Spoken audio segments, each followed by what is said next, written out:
as we wait now for the attendant cars to come on board. As he says, trying to find it on the program, must be way back here somewhere. Yeah, I'll have to go back.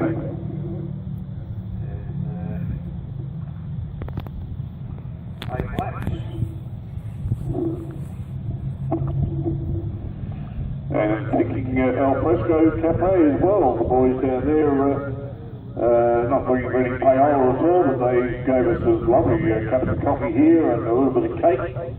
Thanks to the guys there, I think they're all packed up and gone home. But enjoy one in the trade stand area, as they say. The Italian classics about to go on the track, Alfa Romeo GTVs, 1750 GTVs. I had the pleasure of selling those cars brand new, so there you go. W Motors. And Ross Jackson out there in that lovely Di Tomaso with a 5.763 cc's out of that one, by way the biggest engine there. You would think you would grow them all off with the other little Alphas, the one that's up the front, which is Di Miuro. The car number 91, of course, is a Alfa Romeo 2000 GTV. I don't think so, because the car in front there is, I'm pretty sure, one of the sedan type cars, which is the 156 GTA. Yes, I think you're right. So a couple of people knocked the hearing aids, so we can tell by the cars going round, because they had a full field of those cars earlier. And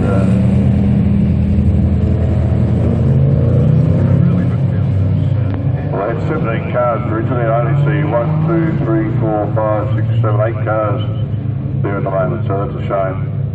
Is that the Alfa Romeo electrics letting them down? Oh, I hope not. No. But wait, what's that noise I can hear?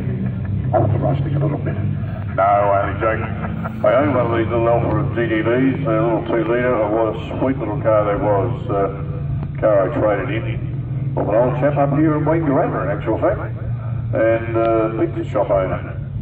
And it was absolutely immaculate car, and I couldn't see this thing going to trade, so I bought it myself or sold it myself, if you like. And, but it was a great little car, and a terrific torquey little 2 litre motor.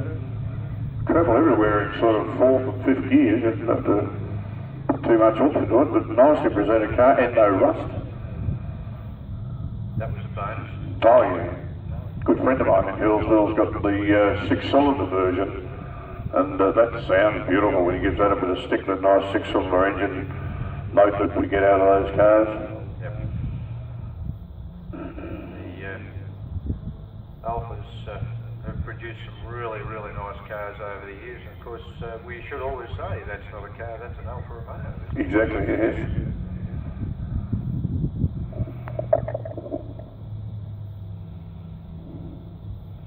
I had the pleasure many years ago of driving the GTA Alfa Romeo, which belonged to MW Motors, and myself, Sid Fisher and Frank Porter, both now not with us, and we did a 6-hour endurance event at Sandown, and that was an interesting car, aluminium panels, very lightweight seats,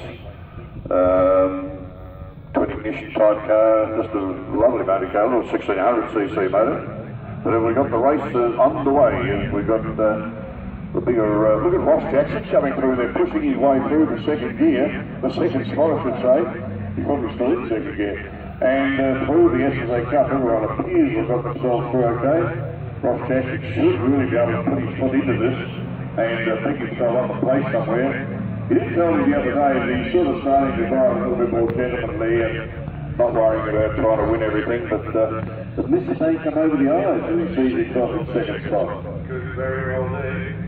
And look at his nose with the chat on the Pantera up in the sweep up. The Alpha's right on his tail again. We're in the sweep up. Well, last handling on the Alpha. Very, very well balanced, sort of 50-50 sort of balance on the cars. Now the Alpha is actually he's stuck past Ross up the top there. So let's see what happens when they get down onto the straight. A little bit of a gap. Well, the Alpha's, Ross has got a bit of mumbo. Here he comes into the braking area, but he's just a bit too far behind, so he might wait till he gets onto the main straight. As they go up the back straight. Yeah, if you're trying to set his position to get a run on him onto the longest straight. You can see, you can actually hear it all right, but he couldn't quite get up there. He's on the outside of that part of the track. Got to brace himself ready for this next bit, and he should be able to pick up that second place Alpha as they come down the long straight.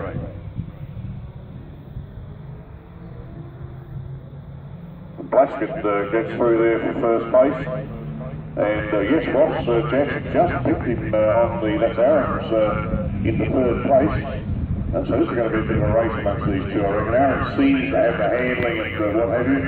Ross has got the front as he takes car number 72 up towards on the corner. Ross may not have enough run to clear him through the wriggly bits.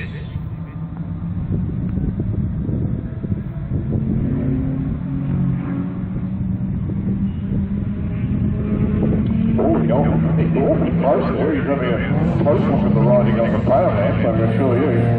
See where it's made.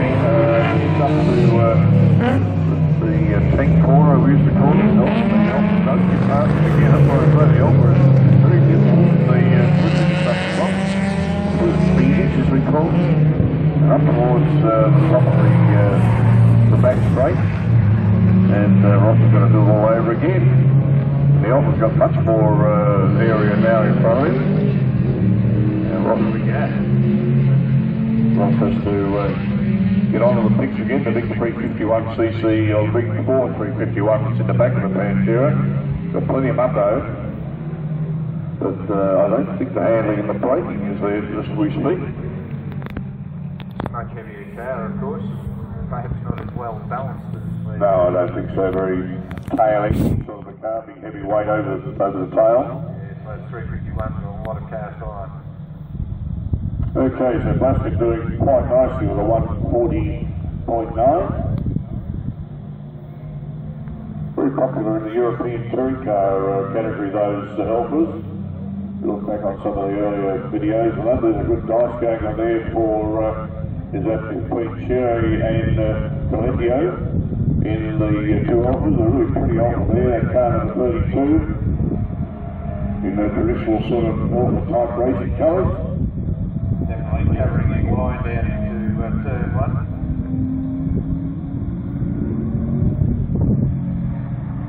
Aaron seems to have made a bit of a gap on Jason. Banging around. Banging on frequent bits. They're going to Aaron.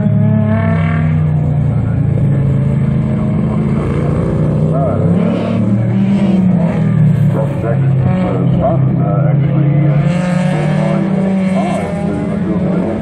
stuff like that with us, and they've since bought a Formula B, so the MX-5 to just being his ordinary road car.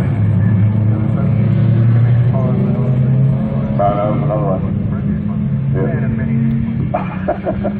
I read a couple. But, you know, business is business. Exactly. Anyway, yeah, poor Ross, I just thought he'd be able to keep that Alpha at home. As you say, I think they call it handling and braking, but anyway, happy to pick up the third place, I'm sure. Baskin doing it easily out in the front there. Might be wrong, but I thought these things ran a V6. Sounds V6. Yeah, I'm pretty sure they were a V6. So if you look at the CC rating, it was 3.2 litre. Yeah. Well fitter, and the 105 series Alpha Junior looks like having a nice little run. Beautiful handle little bloody car.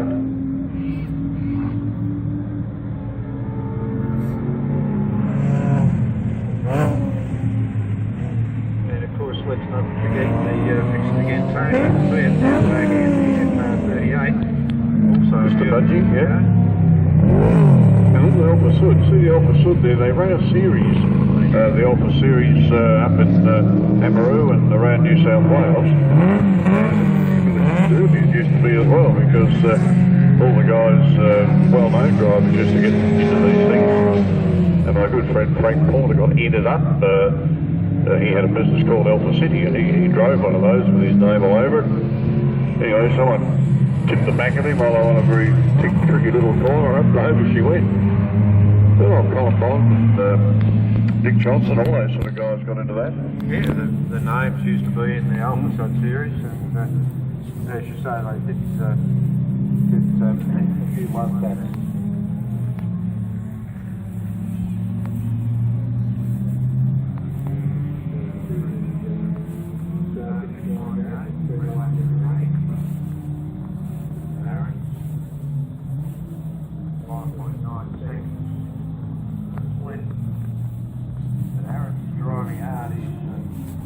Trying to make it back, and he has the fastest of the lap times at the moment, so that gap will be coming down. He's got the quickest lap of anybody out there at the moment. So.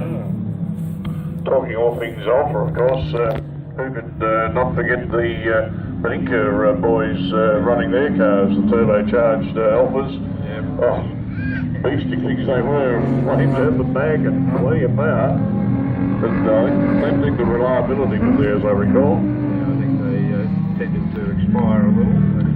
Their father was Ben Beninka, and Ben Beninka had a little lean-to type workshop up there in Surrey Hills next to the railway line.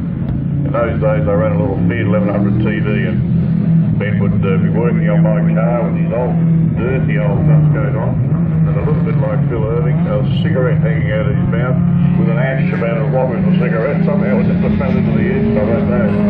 But a lovely man he was, and they progressively built their business up to being Beninka Motors the way it is now. Had a beautiful workshop, and they were selling cars there. In fact, Frank Porter set up the sales side of Beninka Motors many years ago, after he sold his own business, which was Alpha City up at Field Street. One of the chaps that's been running in the Hill Climb series, Mark Patani, he had a very nice little Dutch on a car that's an Alpha Romeo. One of their motors in it, and sounds absolutely beautiful. Yes. It performs amazingly. He holds the class record down at the Hill Climb at Maui. I don't think Aaron is going to catch it, but he's doing a 139 and Basket's doing a 141. And there's only 2 laps remaining, so,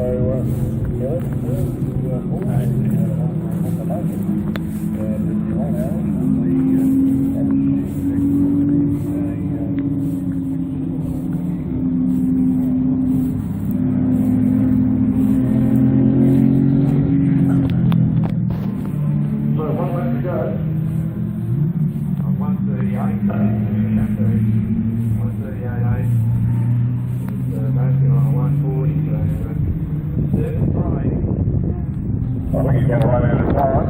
I think so too. Going on what I see on the road.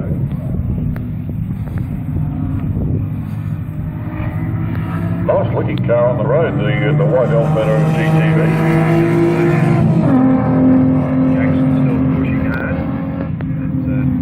He's out of the equation well and truly, although he's obviously in third spot. Quite happy to get third, I would say. Well, as we speak, looking on the road, the Elfetta scored right up to the other car, the GGA Alfa Romeo, the 2003 model car. So I think we're going to run out of time. Let's get a bit more back down the straight.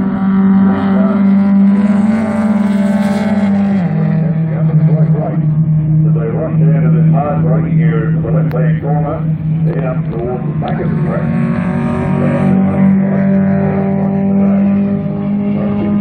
He's just going to get there, I reckon. I think Plastic's got the power to get away a little bit. Aaron's got a bit of handling, and unfortunately they're not in the handling part of the track.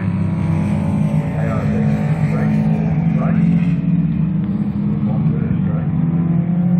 Here's Aaron comes down to the 138.8, so as far as the track off the race, and he just doesn't quite get there. There's only, what, 1, 2 or something between that.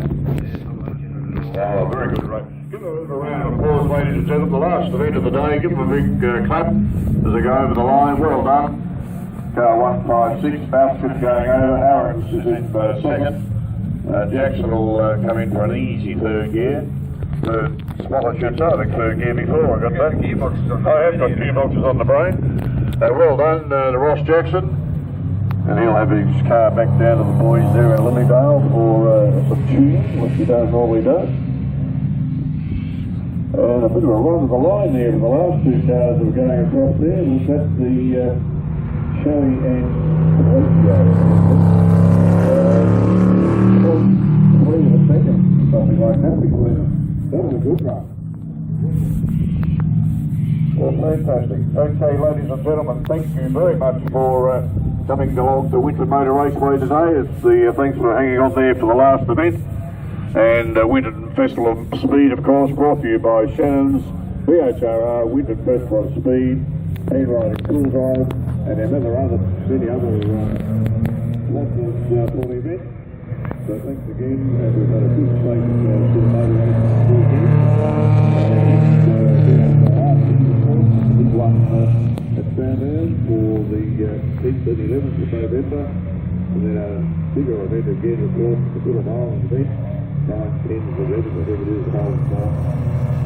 of March. So a fantastic event coming up. So big thanks to Your Memory for the commentary, along with Brian Mike, Bob Morrow and Charles Rogers. And